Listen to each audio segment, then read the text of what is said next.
Vamos lá então, iniciando aqui o nosso trabalho nos bastidores da obsessão de Manuel Filomeno de Miranda, psicografia do Divaldo. Nós estamos no terceiro encontro do capítulo número 11, as agressões. Lembrando que nós temos 16 capítulos, né? Então estamos já nos encaminhando aqui para a reta final do nosso estudo, né? Muito bem, vamos lá. Nós vimos então nesse capítulo 11, na primeira parte dele, Filomeno de Miranda comentando sobre aquilo que o Espiritismo nos oferece, e para eles, especialmente, né, dentro do contexto, fortalecendo os trabalhadores que precisam estar alinhado, né, com os ensinamentos do nosso mestre, para que consigamos, né, alcançar esses objetivos de auxílio, de apoio àqueles que precisam dessa transformação ainda tão profunda. Falava para nós aqui também sobre, dentro da história que nós estamos acompanhando, sobre o revide por parte daquela organização depois da interferência desse grupo de encarnados, né, formado ali pelos colaboradores da União Espírita Baiana e também pelo grupo espiritual orientado ali pelo irmão Glaucus, né, e do trabalho de desobsessão coordenado pelo irmão Saturnino. Vimos depois aqui a necessidade, né, de uma presença urgente da parte deles encarnados, na casa de Dona Rosa, né, já que havia ali um clima bastante preocupante entre eles, né, por causa da presença espiritual negativa e também por causa das consequências daquela briga que o senhor Mateus acabou se envolvendo num daqueles encontros, né, de jogos que ele tinha. Por causa de uma discussão, ele foi esfaqueado, foi para o hospital num estado preocupante, foi submetido a uma cirurgia que poderia talvez não conseguir resolver ali, né, a lesão que ele sofreu e poderia levá-lo à desencarnação. Vimos também ali a presença de um espírito através de Mariana, a nossa jovem obsessa, né, que no início da nossa história nos trouxe ali, né, na presença da família, e ela então, através de uma psicofonia desequilibrada, ela acabou então trazendo ali um espírito que, na discussão com o Sr. Petitinga, mostrava ali todo o desejo que aqueles espíritos tinham de atingir aquela família, de atingir também ali aqueles colaboradores, por causa daquele, né, do embate que existe agora entre essas duas forças, né, essa força negativa, essa força considerada, entre aspas, do mal, né, contra essas forças do bem, que procuravam levar sempre a presença de Jesus entre todos. Então, terminado ali o trabalho, todos então mais tranquilos, Mariana mais acalmada, junto com Dona Rosa, Amália também ali presente, e o Sr. Petitinga agora, o Sr. Mateus, também já mais recuperado. No final aqui então, acabando, né, da presença deles ali então terminada, a tarefa deles ali na casa da Dona Rosa, ele coloca aqui, né, chegáramos ao local de despedida, apertamo-nos as mãos e separamo-nos. Né, eles tinham se encaminhado em direção ao ponto de ônibus ali para cada um seguir o seu destino. No dia imediato, retornamos ao lar dos Soares à noite e fomos informados de que o chefe da família estava com excelentes possibilidades de recuperação. Embora Dona Rosa, acabrunhada, se referisse ao estado espiritual e moral do esposo como dos mais lastimáveis. Então, embora fisicamente ele estivesse melhor, moralmente ele continuava bastante desequilibrado. Dissera-lhe ele que logo recuperasse a saúde, saberia desforçar-se do agressor. Pouco se lidava com o que acontecesse consigo mesmo. mas lavaria em sangue o seu nome, a sua honra.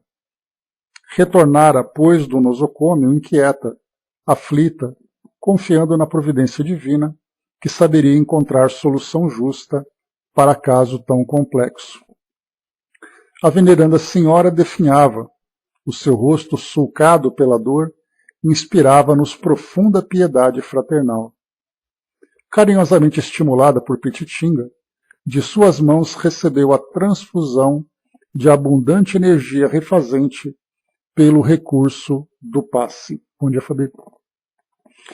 Então, aqui nós vimos já a estratégia que nós conversamos ontem, né, dos espíritos para poder atingir esse objetivo, né, encontrando naquele elo mais fraco, naquela pedra solta, naquela muralha, né, que nós vimos aqui, a oportunidade de afetar todo o grupo.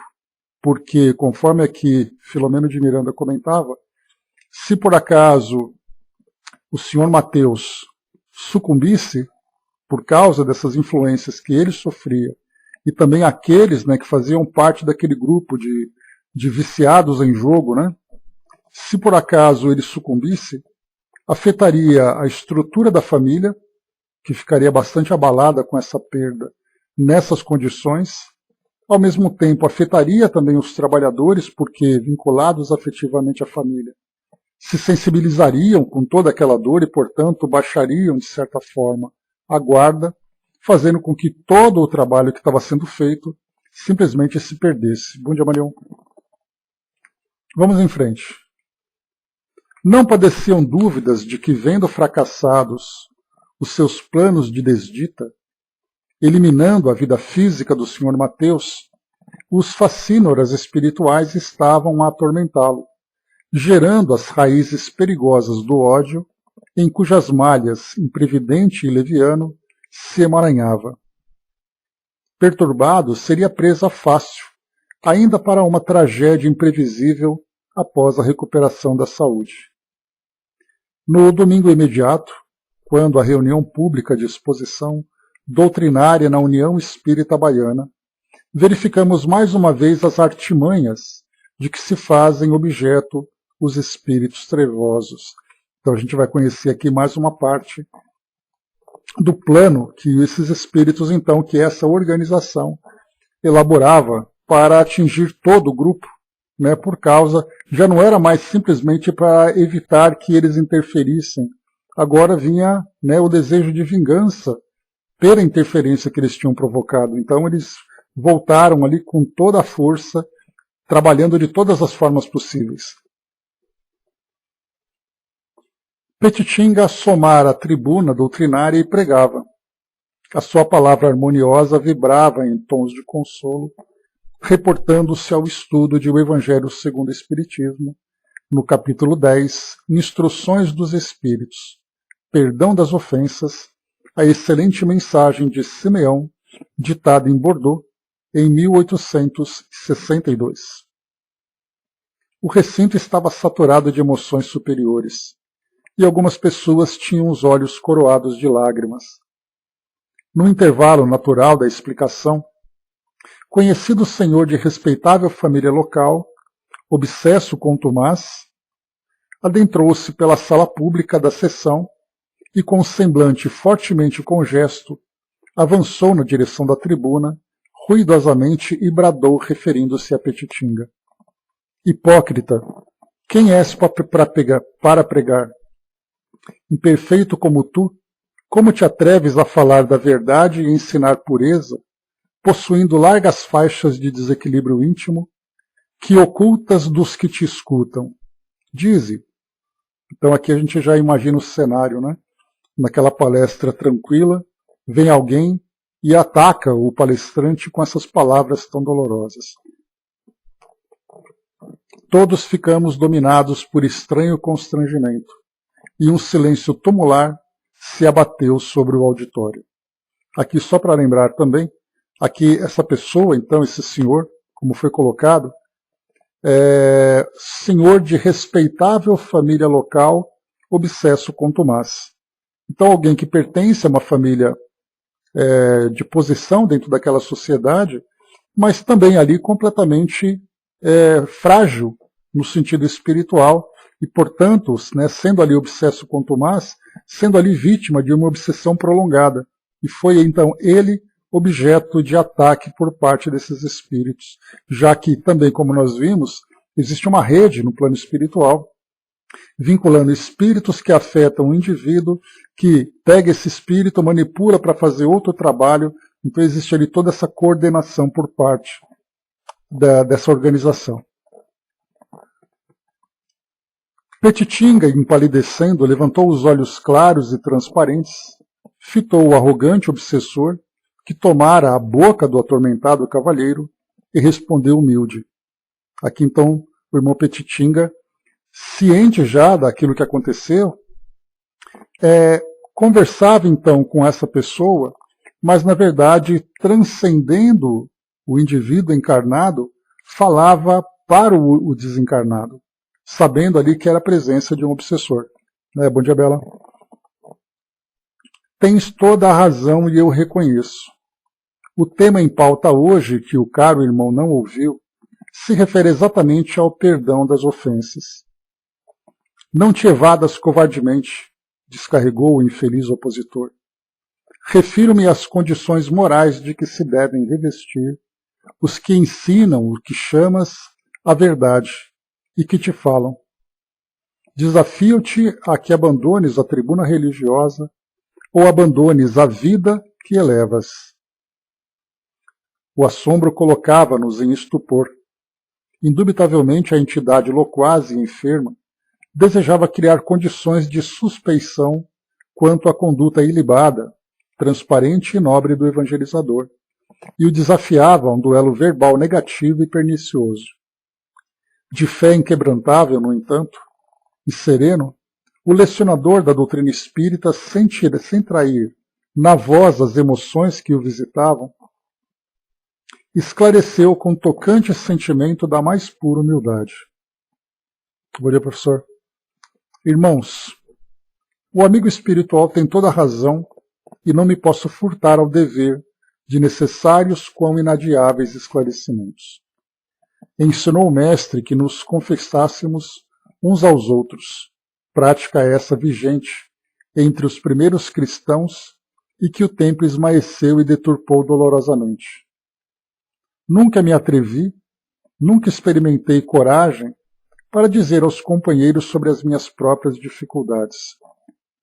Agora, utilizando-me do auxílio do irmão que me faculta ensejo, digo da luta intensa que travo n'alma para servir melhor ao Senhor, tentando cada dia aprimorar-me intimamente, lapidando grossas arestas e duras angulações negativas da minha personalidade enferma. Depois de ter conhecido Jesus, minha alma luta denodadamente contra o passado sombrio, nem sempre logrando êxito na ferrenha batalha de superação dos velhos padrões de ociosidade e crime em que viveu na imensa noite dos tempos. Abandonar, todavia, o arado, porque tenho as mãos impróprias, quando a erva má graça e escasseiam obreiros, não o farei nunca. Elegi desde há muito a desencarnação no grabato da aflição superlativa e no abandono total. Fiel, no entanto, à luta redentora que me facultava a doutrina de Jesus, a partida para o mundo da consciência livre, cercado de carinho e conforto, ternura e compreensão, longe, porém, do serviço libertador. Prefiro a condição de enfermo ajudando doentes, a ser ocioso buscando a saúde para poder ajudar com eficiência, enquanto se desgastam corpos e almas ao relento da indiferença de muitos. Que as minhas mãos, calejadas, podem socorrer. Miserabilidade socorrendo misérias maiores, à posição falsa daquele que recebeu o talento e o sepultou, conforme nos fala a parábola do Senhor. Embora imperfeito, deixo luzir minha alma quando contemplo a grande luz.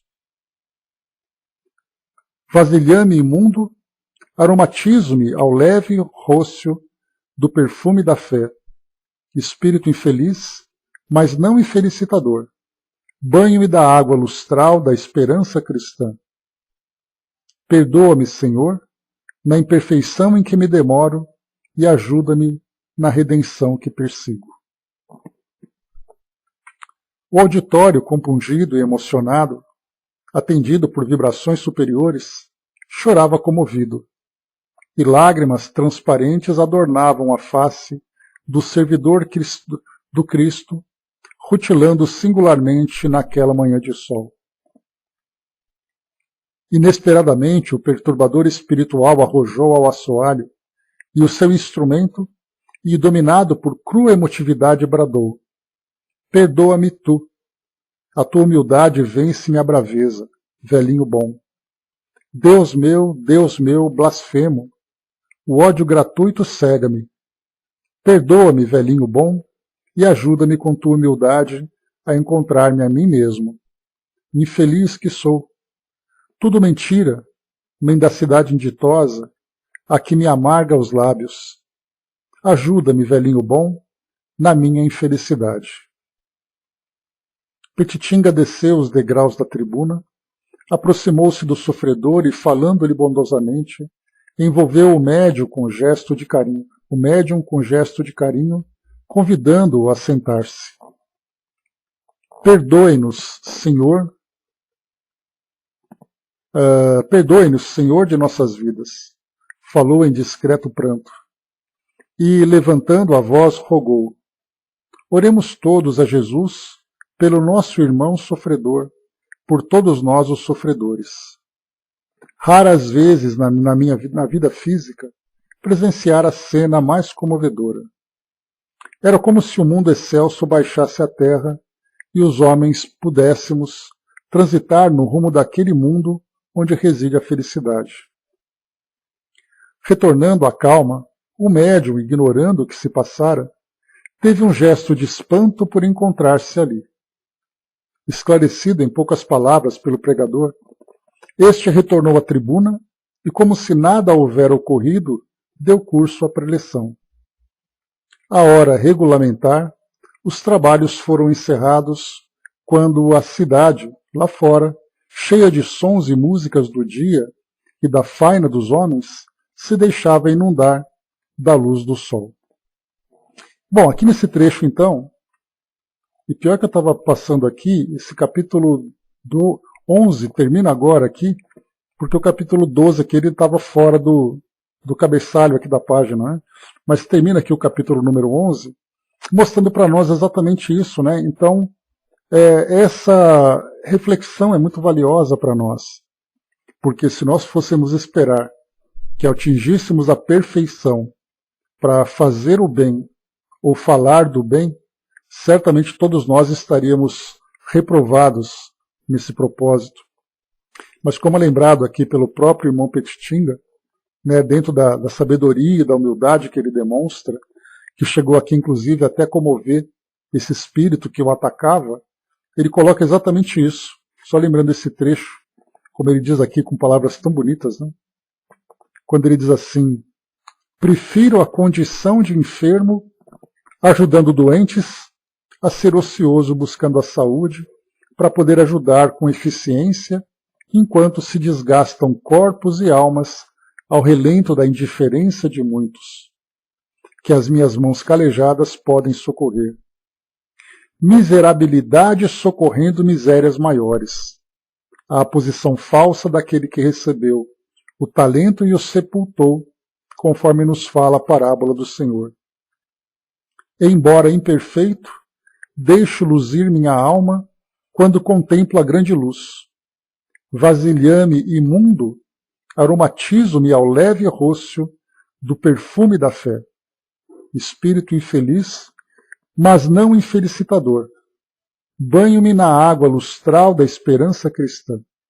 Então são palavras aqui que, bom dia, Maza, são palavras que nos sensibilizam bastante, porque mostra que, independente das condições em que nós nos encontramos, qualquer oportunidade que nós temos de nos melhorar, especialmente nos melhorando através do trabalho do bem, é um trabalho válido, é uma ação extremamente valiosa para todos nós.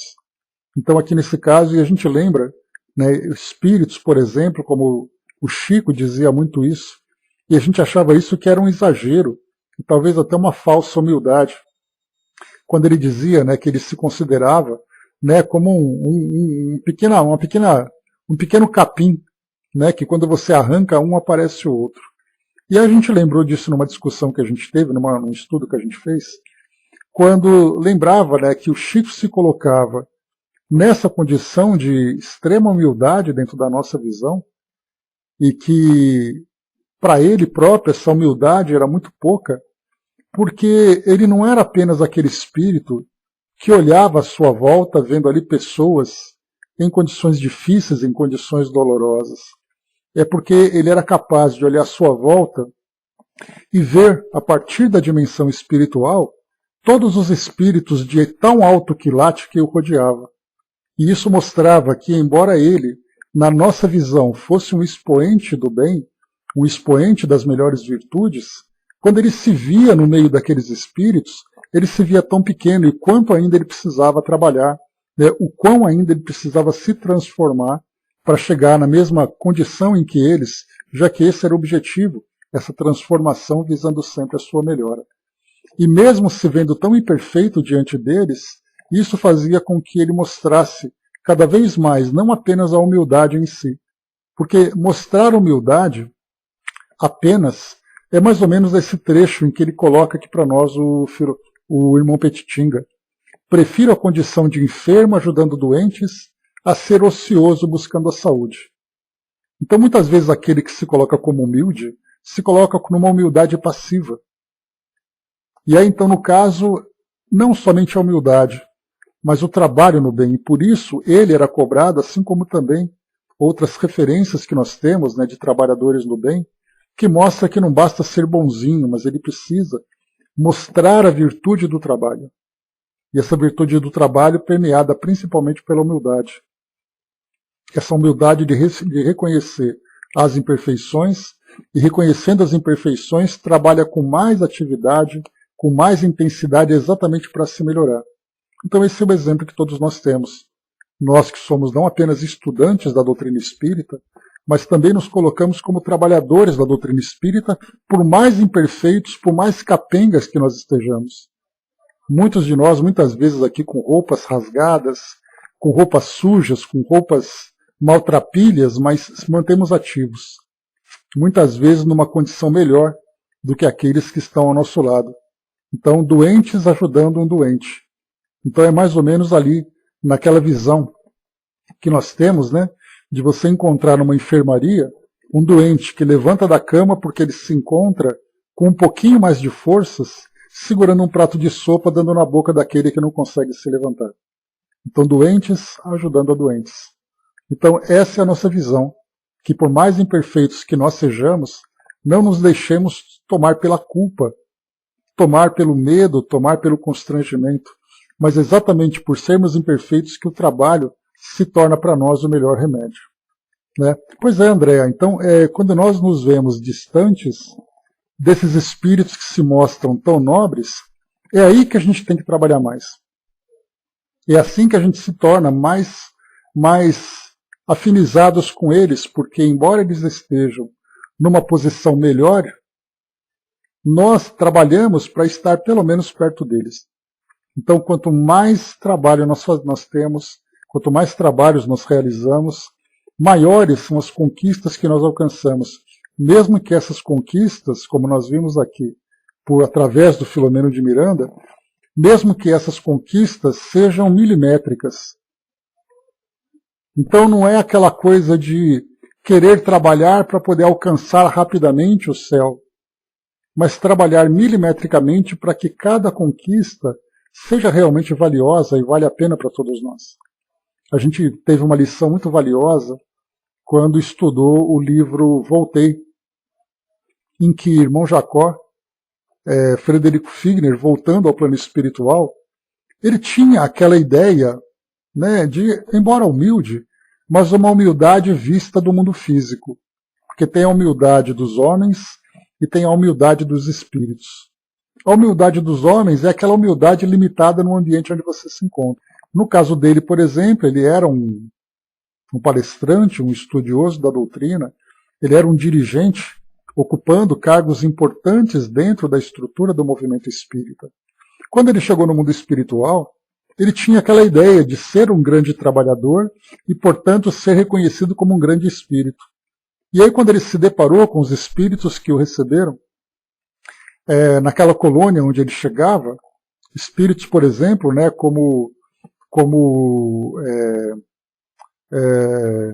do nível, por exemplo, de Caibá, Chútel e outros nomes que nós temos no movimento espírita, né, no espiritismo aqui do Brasil, espíritos reconhecidos, ele via esses espíritos, né, reluzindo aquela luz da conquista espiritual, e ele ali, aquele humilde espírito opaco, naquela opacidade que não irradiava nada, apesar da posição que ele ocupava aqui entre os homens. E aí foi através de muito trabalho que nós vimos no crescimento dele, durante ali o relato do livro, que no final ele conseguiu reluzir a própria luz.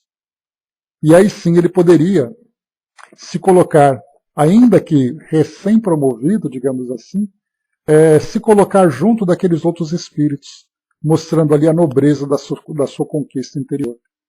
Então essa é a ideia para todos nós, o trabalho que dignifica, o trabalho que edifica, o trabalho que transforma, esse trabalho no bem, reconhecendo exatamente isso. Muita coisa ainda precisa ser mudada, muita coisa precisa ser conquistada por cada um de nós através do trabalho. Então o trabalho sempre, o trabalho no bem. Mesmo que estejamos adoecidos, mesmo que tenhamos ainda, né, tantas feridas para serem tratadas, cicatrizadas, né, mas trabalhando sempre.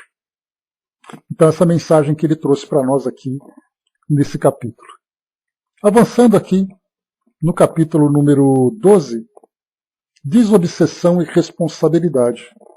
Vamos em frente aqui então para a gente continuar acompanhando a luta desse grupo contra, né, infelizmente, né, esse outro grupo de espíritos ainda estagnados nessa condição de tanto desequilíbrio que eles se apresentam. As lutas prosseguiram contínuas e intensas. Amparados, todavia, pela misericórdia divina, empenhávamo-nos igualmente em corresponder à confiança da espiritualidade superior. Certo é que o carvalho erigia fibras sob as agressões da tempestade. Também nós outros fortificávamo-nos na fé e no entusiasmo à medida que se multiplicavam os convites à árdua batalha da fidelidade ao dever, espontaneamente assumido. Aqui era o irromper das paixões, demoradamente subordinadas à vontade, tentando o desequilíbrio. Ali eram as investidas da violência através de pessoas irresponsáveis que se faziam dóceis instrumentos dos espíritos infelizes. Parentes invigilantes e perturbados, atiçando rebeldia.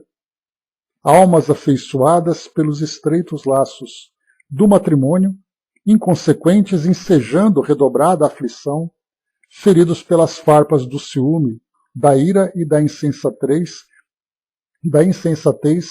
transformando-se em algozes brutais.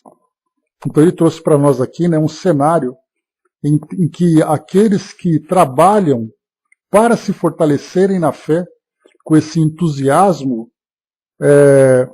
por outro lado, eram bombardeados, especialmente por aqueles que estavam próximos, especialmente aqueles, né, com quem se tinham afinidades, né, porque essas violências procuravam então atingir aqueles elos mais fracos daquela grande cadeia, né, daquela grande corrente familiar. Resistindo quanto nos facultavam as forças, inspirados e socorridos como estávamos, sentíamos simultaneamente a rara felicidade de nos encontrarmos nos campos da fé renovadora. Evocávamos os mártires dos primeiros tempos do cristianismo e exultávamos. Se agora a arena desaparecera dos sítios em que tinha até às longes partes do pensamento, Se agora a arena desaparecera dos sítios em que tinha sua construção, estendera limites, porém, partindo do mundo interior de cada um até as longes partes do pensamento. Ontem, o holocausto e o martírio público eram estímulos ao prosseguimento, e o sangue derramado se convertia em adubo nas raízes da fé nascente. Agora não. Os testemunhos deveriam ser silenciosos na cruz da abnegação e da renúncia fora dos grandes espetáculos. Bom dia, Mazan. Transcorriam os dias sem outras alterações, quando, no trabalho habitual de intercâmbio mediúnico, Saturnino elucidou que o irmão Glaucus viria à incorporação pelo médium Moraes para instruções valiosas. Saudando-nos em nome do Senhor, o nobre instrutor de imediato considerou: conforme estão informados os caros amigos, o nosso irmão Teofrastos tem sido hóspede querido desta casa. Desde as entrevistas que mantivemos, ora no anfiteatro, ora no lazareto, em que se encontra Henriette Marie, e aqui mesmo, recolheu-se o antigo mago de Rouen a meditações muito profundas e a arrependimento perfeitamente compreensível. Despertar para a verdade é também nascer para a responsabilidade. Conhecer o bem significa renunciar ao erro. O cego que se demora sem o contágio da visão por longos anos, ao despertar em manhã de formoso dia, sente a ardência da luz e experimenta o sofrimento que a claridade lhe produz. Refaz o caminho pela noite tormentosa e padece, embora embriagado de luminosidade. Identificar-se com a vida abundante pode parecer embate fácil. Perseverar, no entanto, na comunhão com a vida maior representa esforço sacrificial e continuado contra a aclimatação em que se vivia. Nesse sentido, o mestre sempre fora incisivo e conciso: não voltes a pecar para que te não aconteça algo pior, enunciava ele aos recém-curados.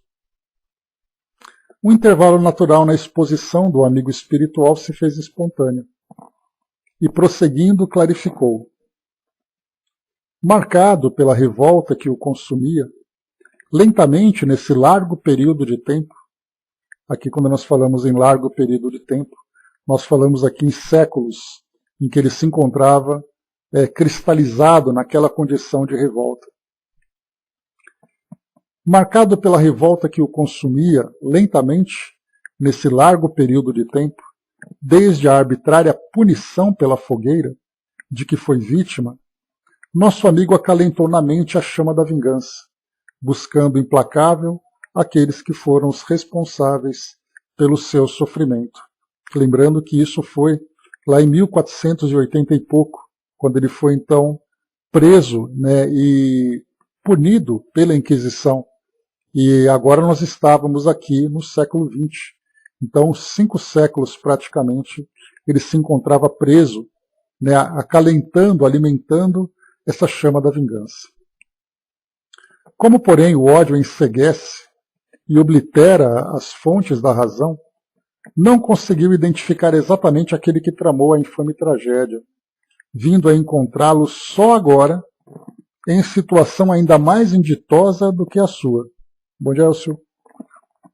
Conservou, no entanto, do cristianismo a concepção infeliz que lhe deram aos seus atormentadores, dos que se locupletam à sombra da fé para usufruir em benefícios pessoais, dos que têm nos lábios mel e no coração ácido terrível, dos pastores que devoram as ovelhas e das ovelhas que são, em última análise, lobos disfarçados de ovelhas.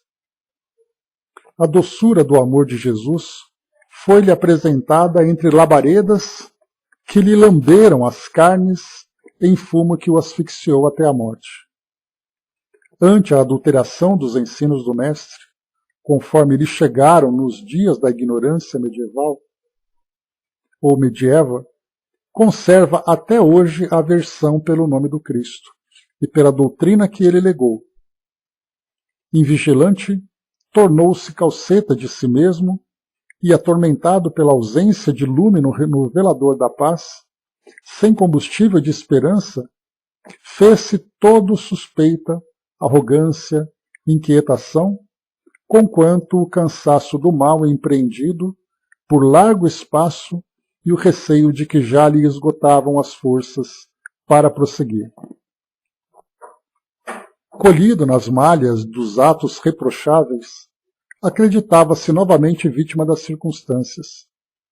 Ignorando que os nossos atos nos elegem vítimas ou algozes de nós mesmos, e que por mais cruel que seja a nossa atuação, não fugimos ao nosso destino de felicidade, mais hoje ou mais tarde.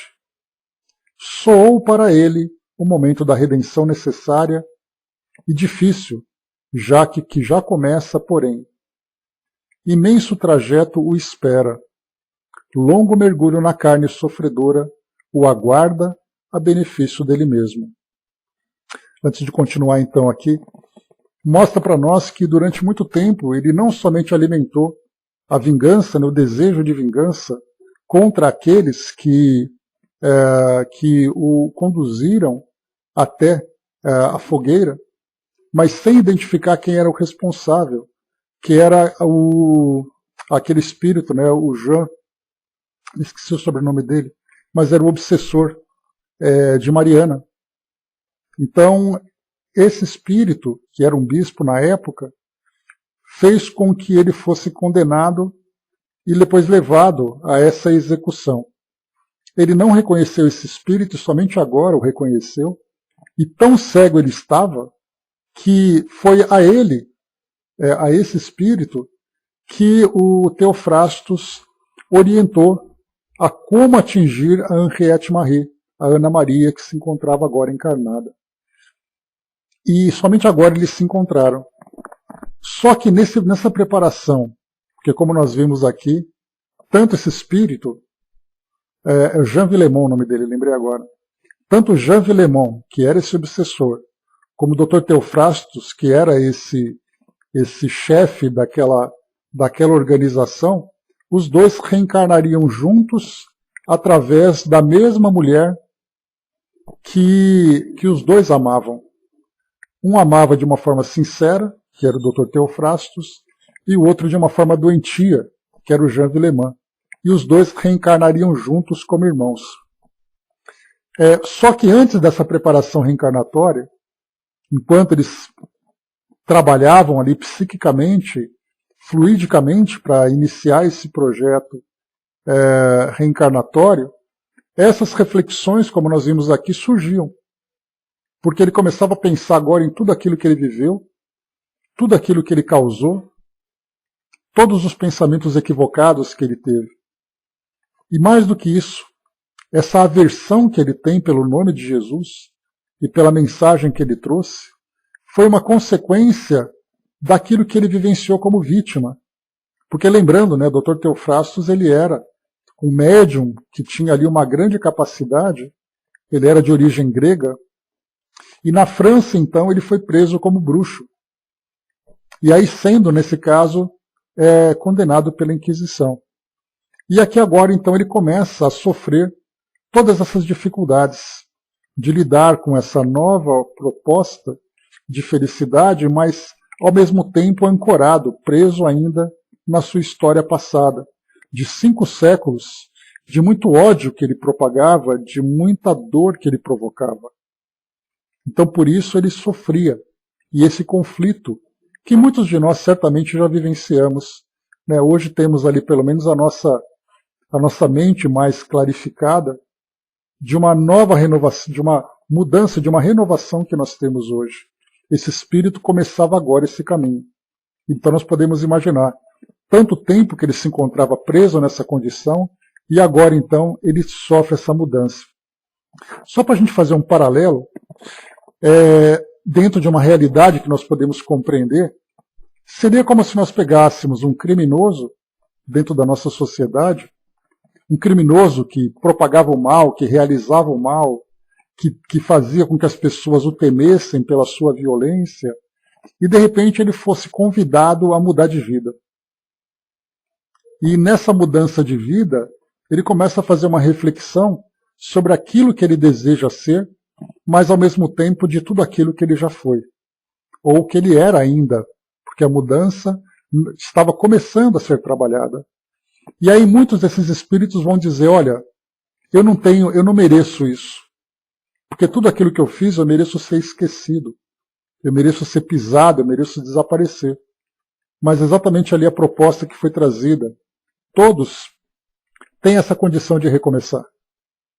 Como foi colocado aqui, por mais cruel seja a nossa atuação, não fugimos ao nosso destino de felicidade, mais hoje ou mais tarde. E para ele, então, soou o momento de redenção necessária e difícil, que já começa, porém. Então, é uma trajetória de mudança que começa agora. Mas aí foi colocado aqui no final. Imenso trajeto o espera. Longo mergulho na carne sofredora o aguarda a benefício dele mesmo.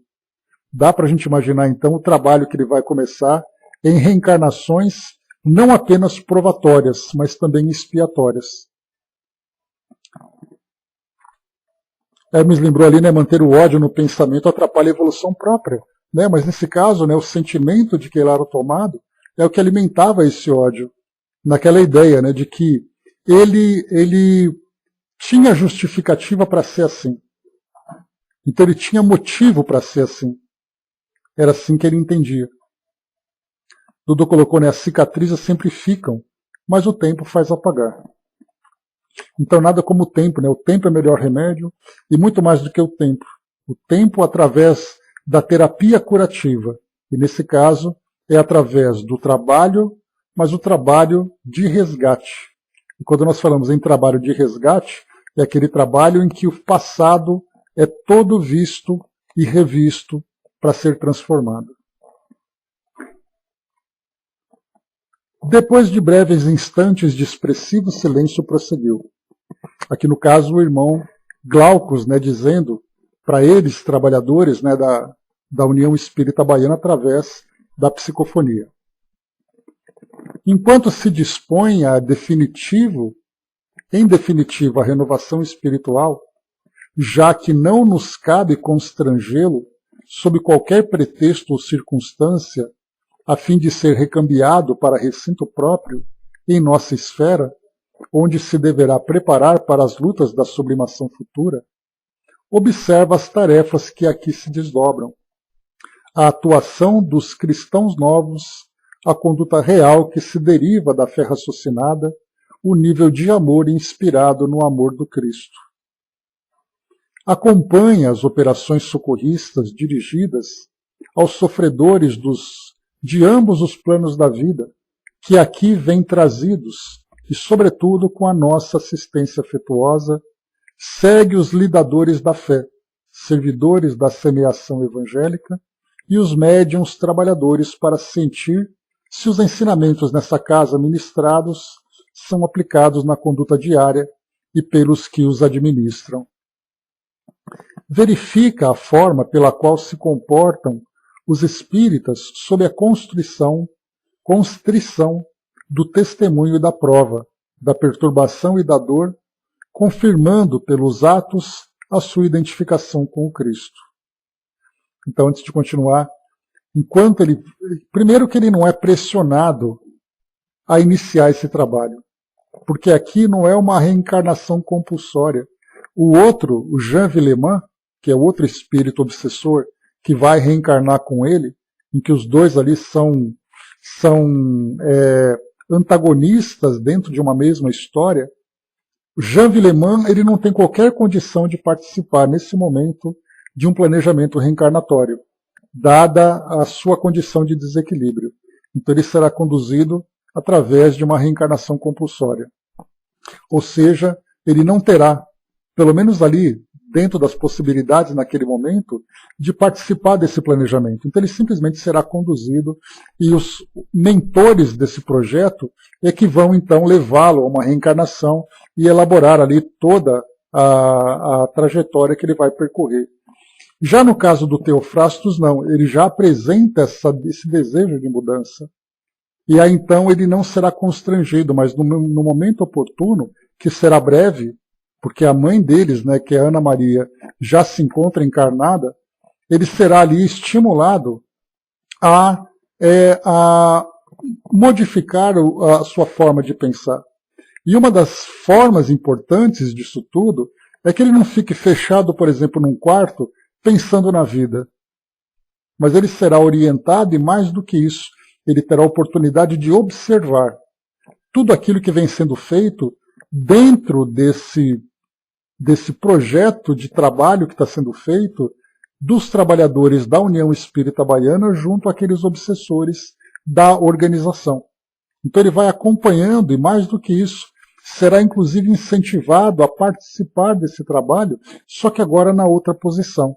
Em vez de um obsessor, ele será ali um consultor do trabalho que está sendo feito. Então ele vai acompanhar não apenas o trabalho em si, mas a própria atitude dos trabalhadores, mostrando ali as suas imperfeições, mostrando as dificuldades, as lutas, mas mostrando também as conquistas que são alcançadas. Então ele vai ver isso na prática, dizendo assim, você está vendo o que eles estão fazendo, você também pode fazer, apesar da sua história dolorosa. O exemplo, né, as palavras incentivam, mas o exemplo arrasta. E é esse exemplo que ele vai então observar. E continuando. Temos-lhe ensejado o conhecimento do ministério da fraternidade desenvolvido pelo nosso templo, de modo a facultar-lhe o conhecimento do vero cristianismo em face das ideias que cultivou e nutriu em torno da religião de que foi vítima no passado. Então, olha só, de um lado ele é instruído nesse templo onde esses espíritos trabalham, mostrando para ele o que é o cristianismo, que é bem diferente daquilo que a igreja na época, a instituição humana, tinha vivenciado, com toda a sua distorção de visão dos ensinamentos de Jesus. No plano espiritual, ele aprende o real cristianismo. Embora conhecedor dos objetivos do espiritismo, habituado como se encontrava às restrições que mantinha quanto à dignidade humana, conhecedor das fraquezas do caráter das criaturas, deixou-se arrastar pelos próprios conceitos, enveredando nos meandros das suspeitas e das desconsiderações as mais nobres florações da fé, sobre qualquer designação.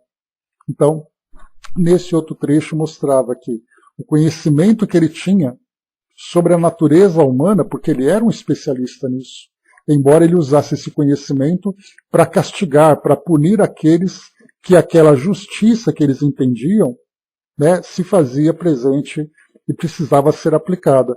Agora ele começa a ver de uma forma transformada.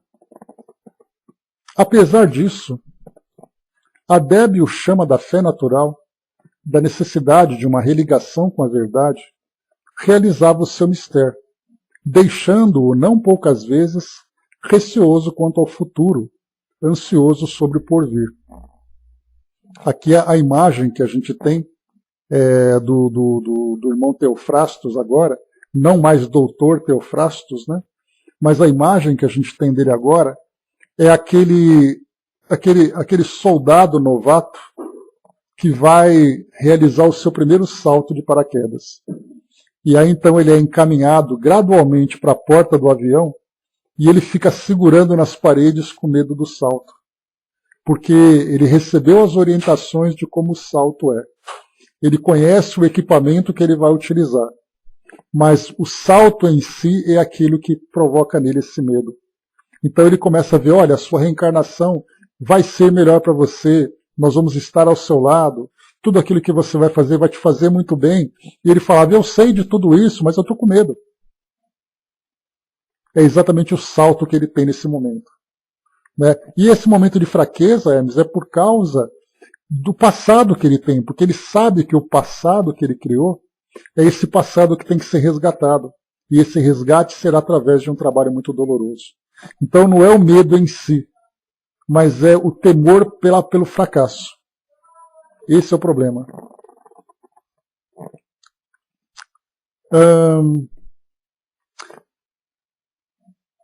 Vivendo a esfera imortal, de cujas realidades não podia duvidar nem fugir, acompanhando processos diários de reencarnação e desencarnação, temia ser colhido pelas teias da lei superior, desarmado para a consciência de si mesmo, emaranhado quanto se encontrava na trama do desgoverno íntimo pelo ódio.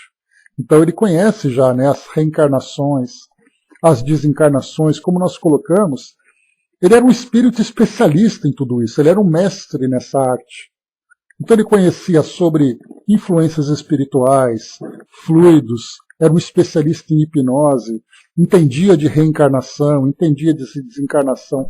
Todos esses conceitos que nós estudamos agora, ele era um mestre de mais de 5 séculos de especialização. Só que, claro, mais uma vez, ele utilizava isso para as aplicações que interessavam a ele. Mas ele sabia, só que agora ele vai ver o outro lado da moeda. É ele que vai se submeter a essas mesmas leis que ele utilizava. Em que agora, inconsciente disso, ele sabe que será manipulado por aqueles que estão à sua volta. E todas aquelas forças que ele tanto dominava, ele será submetido a elas. Dá para imaginar o que se passa na mente dele? Dudu colocou, a reencarnação é segura, é insegura, é segura. Mas o que ele não sabe é o que chegará na vida nova, né? Então ele tem ali, né, insegurança. Então sabe que todo o processo é certo. Mas o que será de mim? O que será que vai acontecer? Porque agora ele não tem mais controle.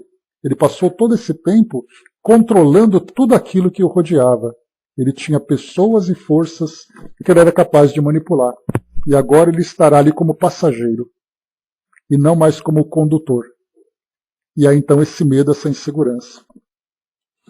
Dudu colocou, né, só que a vida é outra, né? Então apesar disso tudo, agora ele tem uma nova proposta. Já não é aquela proposta, né? Já não é aquele trabalho que ele fazia. Né, o Hermes lembrou ali também, né, dali resulta o natimorto, né? Quando Kardec coloca no Livro dos Espíritos, que muitas vezes um espírito pode abortar a sua reencarnação pelo medo daquilo que o espera.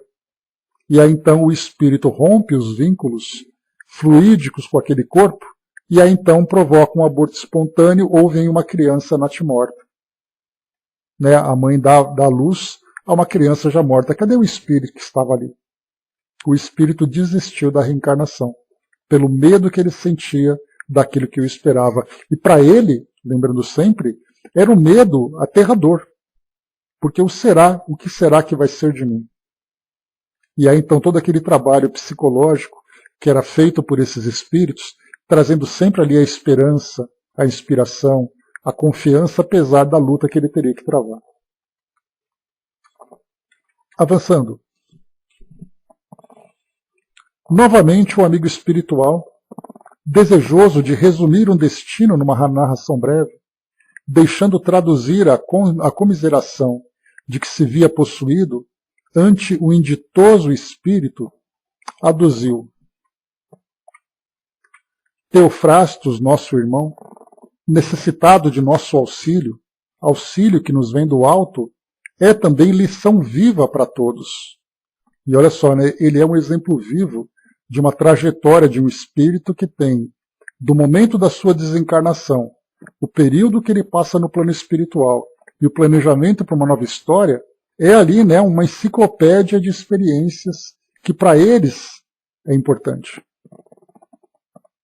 Nenhum de nós está isento de ser vítima de circunstâncias que tais, derrapando nos abismos do desespero e da alucinação, através de cuja queda poderemos retardar em demasia o nosso progresso, a nossa dita. Mas muito justo que vejamos nele o nosso passado, ou o que poderia ser o nosso presente, caso não tivéssemos, aquinhoados como somos, sabido receber e aceitar o convite de Jesus, nosso amigo e mestre. Então, o nosso passado ou o nosso presente poderia ser exatamente a história desse espírito. E quem sabe não foi. Mas o que importa é que hoje nós temos uma proposta diferente. Embora abracemos essa causa que nos é apresentada com braços ainda vacilantes, né? Não é assim, eu abraço isso porque é isso que eu quero para a minha vida definitivamente e eu vou fazer tudo isso para me transformar. A gente abraça dizendo, eu gosto de fazer isso. Mas e com relação aos sacrifícios? Bom, se não for muito forte, não for muito pesado, eu consigo fazer. Do contrário, eu vou fraquejar. E é aí que nós nos comparamos a esses grandes expoentes que levaram a doutrina espírita realmente como uma filosofia verdadeira e sólida para suas existências. Desse modo, particularmente a vossa responsabilidade é muito grande em face da conduta que devemos viver, de forma a que a nossa mensagem lhe fale ao espírito atormentado com a excelente linhagem do amor do Cristo aplicado aos nossos atos. Testemunha da nossa vivência evangélica, incorporará as lições ouvidas e vistas ao patrimônio íntimo, consoante lhe as ofereçamos, adquirindo forças ou não para doar-se àquele que nos levanta e ampara, podendo, pelo amor, levantá-lo e ampará-lo também. Não é inútil que o apóstolo dos gentios nos adverte através da Epístola aos Hebreus, no capítulo 12, versículos 1 e 2. Portanto, também nós, visto que temos ao redor de nós tão grande número de testemunhas, pondo de lado todo o impedimento e o pecado que se nos apega, corramos com perseverança a carreira que nos está proposta, fitando os olhos de Jesus, autor e consumador da fé, o qual, pelo gozo que lhe foi proposto, suportou a cruz, desprezando a ignominia. Indubitavelmente, teremos testemunhas ao redor de nós, e são muitas, em número superior ao que se pensa.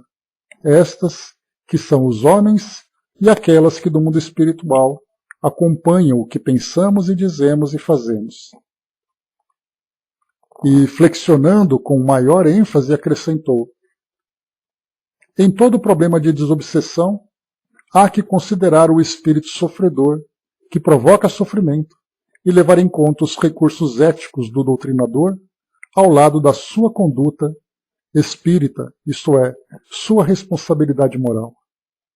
Conduta e responsabilidade, estas que são essenciais na tarefa de doutrinar, porquanto a instrução, que não se faz acompanhar do exemplo, não possui tônica da verdade.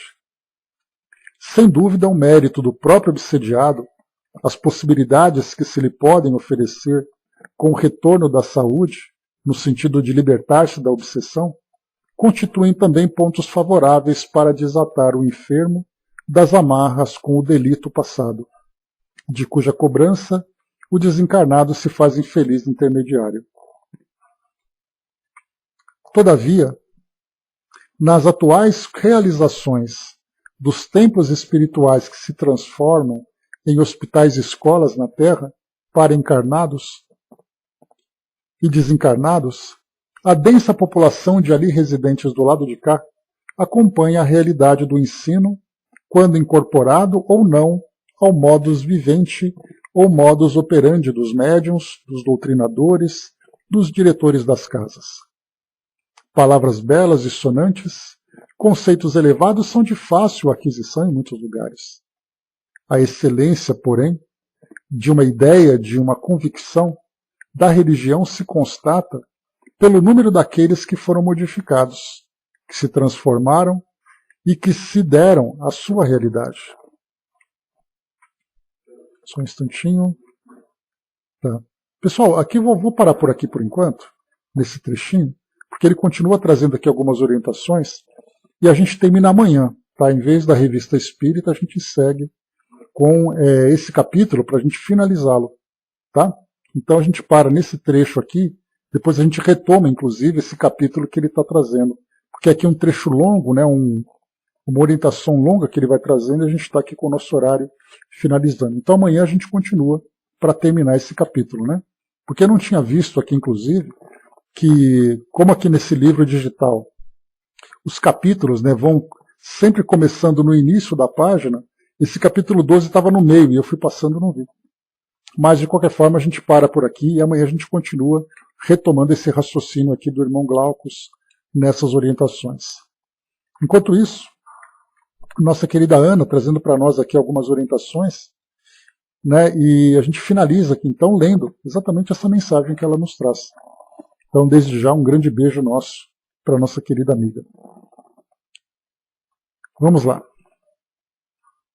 Queridos amigos, filhos que Jesus trouxe para o nosso coração, desejamos a todos muita paz. Aqui estamos em via de finalizarmos nossa jornada de estudos conjunta nesse ano. Quantas reflexões, aprendizados, histórias, lágrimas de emoção nesse caminho de autoeliminação que trilhamos quando lemos letras sobre letras e encontramos Jesus no meio delas. Não poderíamos deixar de agradecê-los por tais momentos e agradecer, sobretudo, a Jesus, que nos permitiu dar as mãos a vocês e seguirmos juntos, aprendendo sempre. Esse mestre que tem nos acompanhado pelos séculos, sem nunca deixar de nos assistir nas mais prementes necessidades espirituais, por mais que possamos nos distanciar dele e das amorosas leis de Deus de harmonia e paz, sua misericórdia é infinita e assiste-nos sempre, com seu amor sempre compassivo. Por mais difíceis que sejam nossos caminhos, neles está o Mestre, acompanhando-nos nas estradas que escolhemos acompanhar, por mais desoladas que sejam. Preferiria ele caminhar conosco por belas estradas? Talvez sim, para nos ver mais felizes. Mas Jesus é o bom pastor e prefere estar conosco onde quer que estejamos para nos auxiliar a caminhar nos caminhos que nos levem ao Pai. Jesus, que do mais alto céu derrama sua luz para guiar nossa alma, nasce e renasce no coração dos homens, ainda que timidamente, na época em que comemoramos o seu Natal. Nós, que já compreendemos a beleza da noite santa, mas também conhecemos os ensinamentos que seus passos na terra, né, deixaram, seu exemplo na tarde triste do martírio e a glória da sua ressurreição para a vida eterna do Espírito, saibamos seguir com ele em todos os momentos do ano, mantendo-o sempre nascente em nossos dias. Saibamos, queridos, lembrar da sua humildade, adornada pelo brilho das estrelas e da lira dos anjos, saibamos refletir na coragem e fé de seus pais, sempre fiéis ao Deus único que amavam. Refletir na presença amiga de pastores, que na sua simplicidade souberam sentir a luminosidade e a grandeza daquela noite singular. Lembremos da sua aproximação junto a todas as criaturas de Deus. E assim nosso Cristo inaugurou uma nova era para os homens, para todos os homens. Séculos se passaram sobre séculos, e as lições do Natal e da vida do nosso Mestre ainda permanecem pouco compreendidas.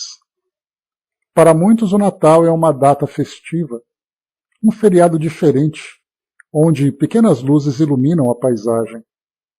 Para outros, o Natal é a chegada de um bom homem que traz presentes. Para outros, é tristeza e solidão. Para muitos, Jesus mal é lembrado. Mas Jesus adorna nossos dias de luzes que ainda não vemos. É a presença amiga que segue consolando corações, é a doçura que enxuga lágrimas, é o presente que ninguém vê. E quem somos nós para julgar nossos irmãos? E quantas vezes esquecemos essa presença cotidiana? Também já não comemoramos muitos natais esquecidos do Mestre? muitas vezes no passado, oramos em igrejas e esquecemos de ter Jesus no coração. E Jesus seguindo sempre conosco, porque nenhuma das ovelhas que o Pai lhe legou se perderá. E Ele estará conosco todos os dias, em todos os momentos. E ousamos dizer que sorrirá muito feliz cada vez que nos ver compreendendo as lições que nos deixou, iluminando nossos corações e a estrada que quisemos seguir.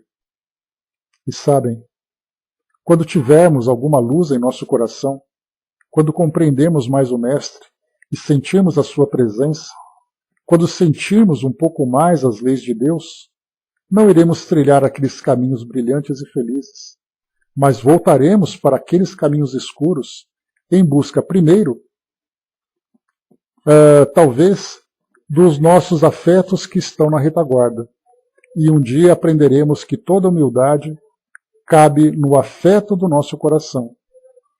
Nesse dia, caminharemos com Jesus e seu Natal.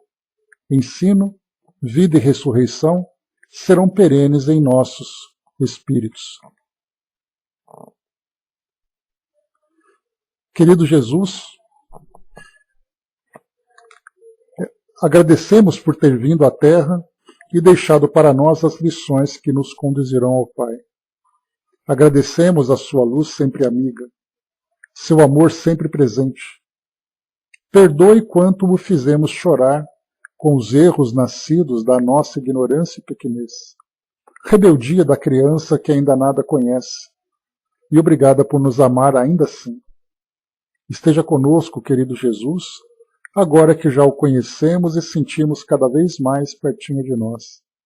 E nos ajude a prosseguir nesse caminho de aprendizado que escolhemos, ouvindo o seu convite amoroso, trilhar nessa oportunidade encarnatória que o Senhor ilumina com os seus ensinamentos de amor. Obrigada, Jesus. E pedimos ainda, Mestre querido, abençoa os queridos que aqui estão. Falamos em nome da equipe espiritual e dos anjos guardiões, porque em uma só voz e em um único sentimento de amor, endereçamos nosso olhar aos céus, desejando que Deus, nosso Pai, e Jesus, nosso Mestre, conceda a cada um de vocês um Feliz Natal. Sempre, Ana. Ai, ai.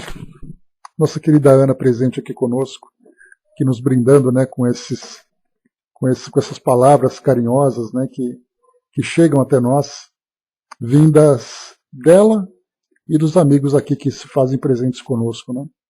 Então, uma belíssima mensagem de Natal para todos nós, fazendo com que nós entendamos exatamente isso, né? Jesus está presente conosco e cabe a nós agora estarmos presentes com Ele, né? Então, obrigado, nossa querida Ana, obrigado também a nossa querida Cecília, que presente conosco sempre, e aos amigos, né, que sempre aqui estão vigilantes com todos nós. Então, nós vamos finalizando por aqui esse nosso estudo de hoje. Só lembrando então que amanhã a gente conclui esse nosso capítulo 12 para finalizarmos as orientações valiosas, né, do irmão Glaucus, né, que